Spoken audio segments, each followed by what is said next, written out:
What is a GMO? Now, as mentioned, the GMO basically stands for genetically modified organisms. So, kung saan man modify ani niya? GMO. So, kung saan modify niya? Anyone? Saan man modify? Sa isa ka GMO. Na nabuhat mo siya nga GMO siya. Saan man modify? Okay? You can check your suggestions. DNA or ang genetic. Very good, Vaichi. Now, in the genes of an organism is modified in GMOs. Why? To have a specific traits or characteristic that the one who genetically modified it desires. So, kung sa'yo ganahan na mahitabo or kung ganahan mo na makita sa isa ka organism, imo siyang modify ang chromosome niya or yung genes just to para lang makita to atong specific na trait. Now, it genetically modified is how is GMO possible di ay? Anong posible man ang GMO? The process. Anong possible man siya? Now, GMO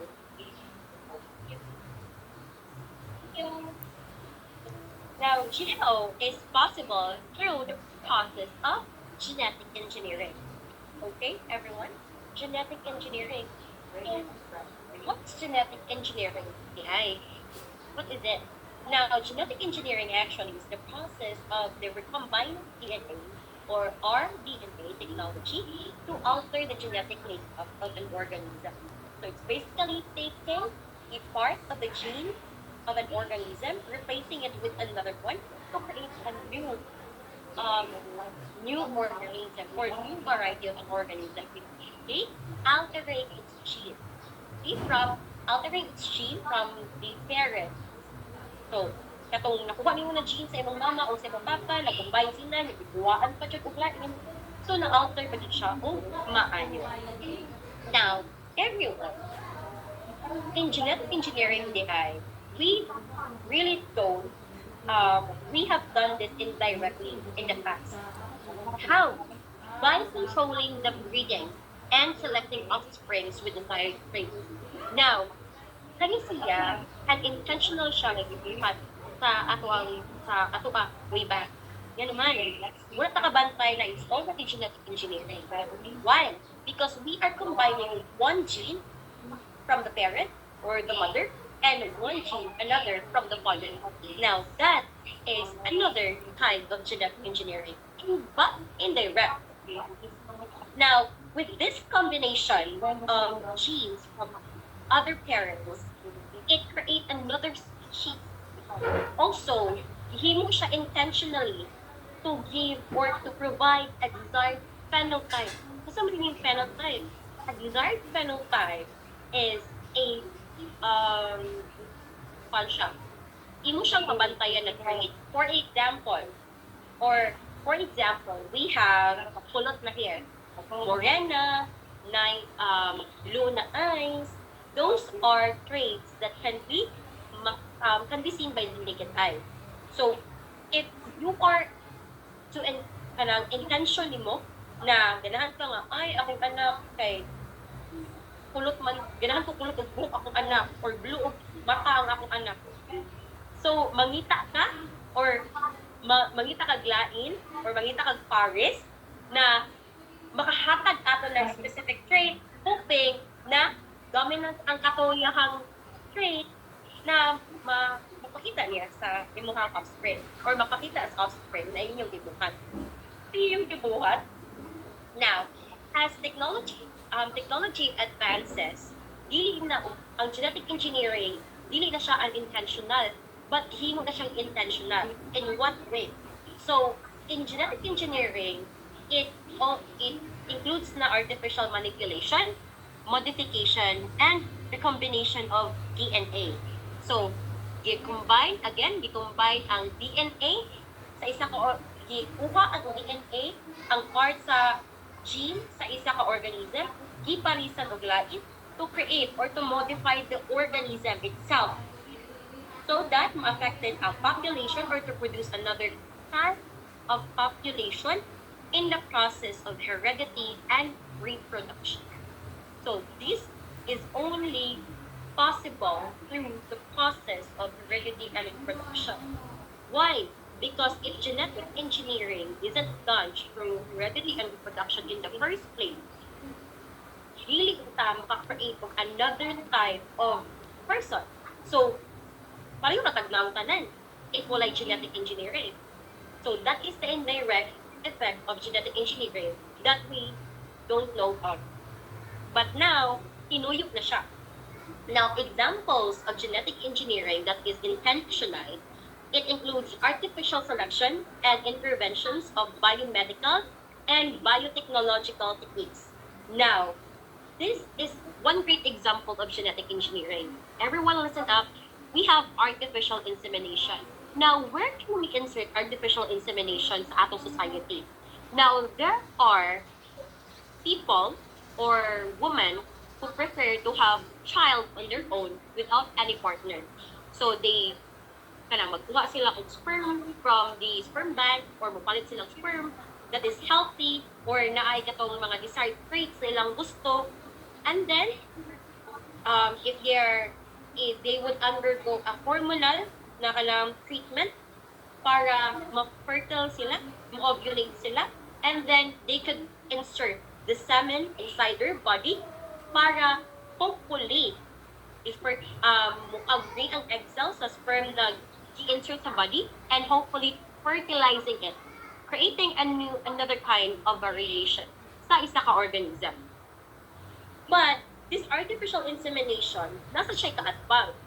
If ang artificial insemination nahimo ang fertilization inside sa body, we have also in vitro fertilization. Now, this in vitro fertilization happens, the fertilization happens not inside the body, but inside of a test tube. Now, this zygote or embryo that forms inside a test tube are called test tube baby. And actually, this is very na siya nahitabo that is on 2006 sa Canada. So, the first test tube baby was born. And now, unsa ni pamaagi nila? Ang kaning test tube, ang girl kuhaan siya egg cell. Now, ang boy sa siya sperm cell and then i-insert sa egg cell ang sperm and then hoping na ma-fertilize na sila inside the test tube. Once maka-create na sila of zygote and then that zygote is then injected back sa sulod sa matris sa mama. Thank you. That is injected back sa sulod sa matris sa mama. And what will happen? What's the best example ani nila? Best example ani kay ang mga surrogate mothers. So, ang uban din sila ka-bear of child sa ilang body, maybe dili kaya sa ilang body, that's why magkuha sila egg cell o sperm cell sa ilang duha, partner sila, and then i-fertilize nila ang egg and ihatag or ipadala nila sa laing tao. Okay? Some of that kay i-leave off na lang nila, gihimo nilang panginabuhian ang pagka-surrogate. Nasi uban na mukuan jud sila, volunteer jud sila as a surrogate mother. Now, in genetic engineering also, not only in plants nga makakuha tag cloning, especially in pea plants, we also have cloning sa another genetic information sa isa ka complex na organism. For example, if nakabalita mo sa kanang mga dinosaurs na gipang kuha karon or gipang revive karon using the DNA sa fossils, that's what we call as cloning. And we also have gene manipulation. Gene manipulation is very important, especially in removing defective genes or chromosomes in the body para ang katong kanang in-birth na mga sakit, dili to siya maka-affect sa baby or maka-affect nimo as a person. So, tanggalon to siya, insert na siya another chromosome that is perfectly fit sa imo ang chromosome na fit gyapon siya So, wala ay sakit, and then it's already genetic engineering. Now, this is the process of in vitro or fertilization or IVF. Again, kuhaan og egg cell ang girl or ang mama, and then also ang sperm cell sa papa isulod og test tube, and then mag-wait for the embryo development. After it is developed or being fertilized, ibalik siya sa matrix sa mama where it can grow. Okay? Now, in genetic engineering, first guro na to siya na gamit like intentionally is through classical plant breeding, or also what we call as interbreeding or crossbreeding. Now, imagine having a white rose and a pink rose. So, i-crossbreed mo siya, mahimo siyang pink rose. Diba? So, unintentionally in reproducing organisms like sa isa ka tao, wala guro ta kahibaw nga genetic engineering na siya. But in plants, which gibuhat na ito nga livelihood, sa laing tao, in farming, anything, ilan na silang i-combine so that it could produce another variety, offer new product, and also could resist into diseases and pests. Now, by producing new crop varieties, mas dili siya dali mataktal og sakit, mas dali dili sad siya kanang dali mamatay. Okay? So naa kay choices. Now, in genetic engineering also, plants are crossbreed to introduce new traits and genes. For example, we have mango. Okay? Ang mango ug ang apple mango, ang mango ug ang apple, i-combine mo sila, mahimo siyang apple mango. So, ang apple mango, if you're not familiar with it, kato ng mango nga, kanang, na siya red na panit, red siya na panit, and then much sweeter siya sa kanang Indian na mango. Now, genetic engineering also, or biotechnology in genetic engineering, musulod sa siya in harvesting. Now, mango is a seasonal nga fruit. It can only be harvested once in a year previously. But a Filipino biologist, ihang genetically engineered ang mango, ang chromosome sa mango, so that now it will produce or it could be maka-harvest na og mango 3 times in a year. So all around na siya sa year na maka-produce na or maka-harvest na og mango. So na-solve ang shortage sa mango. Now, the modification of traits may be involved the introduction of new traits into an organism. Itong another trait nga ang red ug ang pink. So ang red ug ang white mahimo siyang pink. And then also enhancement of a present trait by increasing the expression. Now, the same as go with the mango and the apple being crossed together, enhancing its flavor, also in an enticing kanang appearance. But also, we also have the enhancement of present trait by disruption of or the inhibition of desired genes expression. So, dili kay magsigil ang tag-increase, we also have genetic information to disrupt another type of gene. For example, those genes na makadala og sakit sa tong body. So, ma-appeal to siya if you are that kasagaran rich raman jud ang maka-afford kanang genetically modified ang ilahang chromosomes to avoid kanagaling mapasa-pasa ng mga sakit. For example, high blood pressure, diabetes, ilang ipa genetically modified para ang katong mga kanang makadawat na anak sakit kay hindi to sila ma-affected, di ba? Ano siya? So, mani-mani lang gihapon na siya.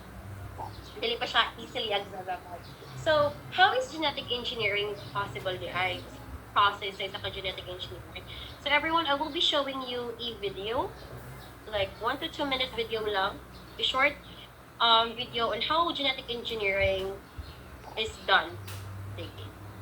Please, let me just... Series of techniques used to manipulate and isolate DNA segments of interest. In order to insert this isolate DNA into a cell for cloning, some type of vector is commonly used.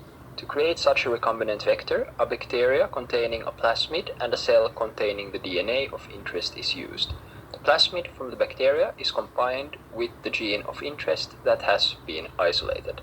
This plasmid is a separate piece of circular DNA located in the bacteria, and when we look closer at it, we can see that it consists of complementary DNA strands, just like with normal DNA. By using restriction enzymes to cut this circular DNA at two specific points, one can create two sticky ends that are complementary to the DNA of interest, allowing for much easier binding of the gene of interest to the plasmid. Then, once the DNA strand of the gene of interest has bound to the two sticky ends of the plasmid, DNA ligase can be used to ensure proper binding. What we are left with is a recombinant DNA plasmid which can be inserted back into a bacterial cell for cloning or into a mammalian cell for transfection.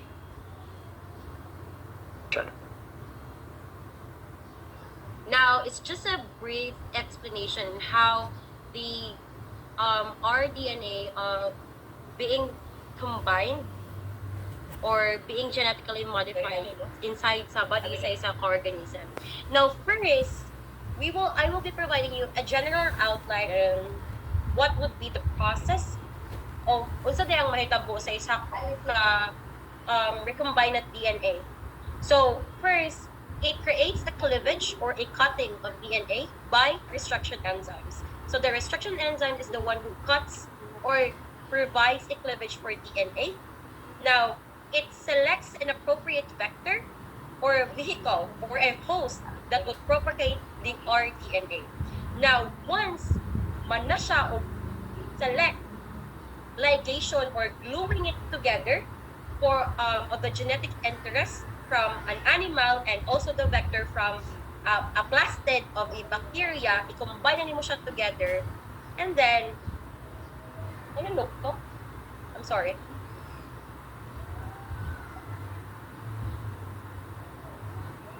Okay.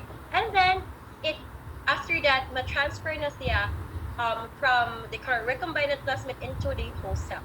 Now, after niya, mahimo na siyang isa ka circle.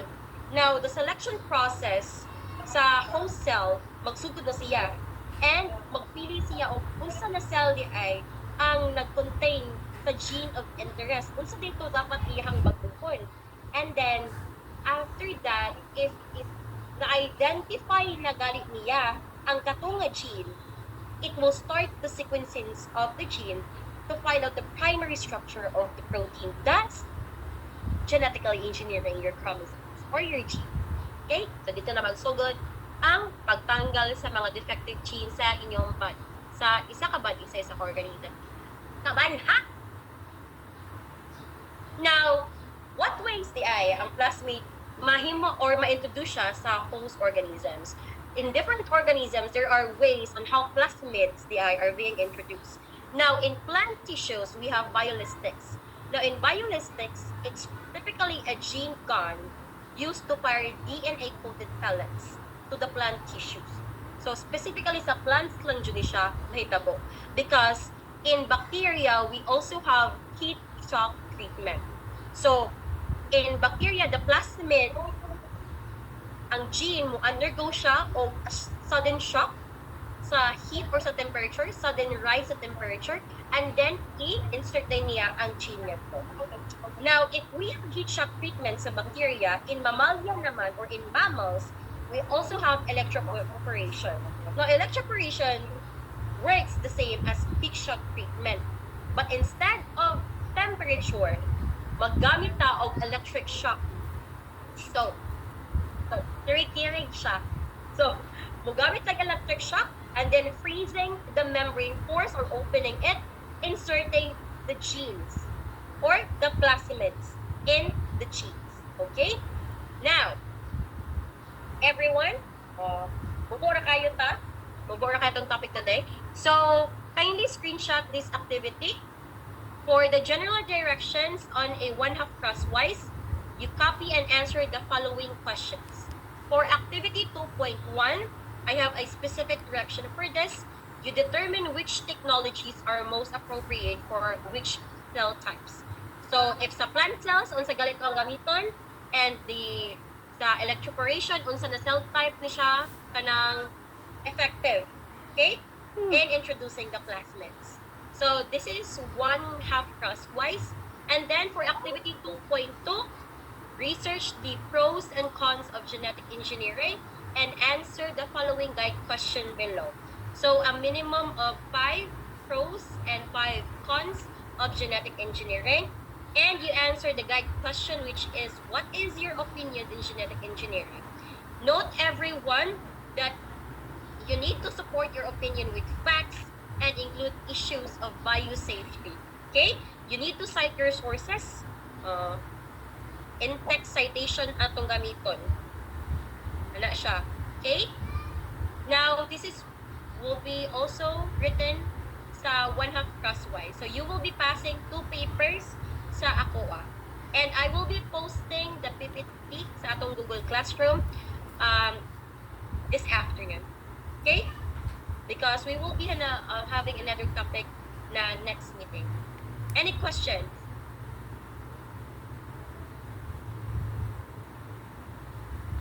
Leo? Wala na questions?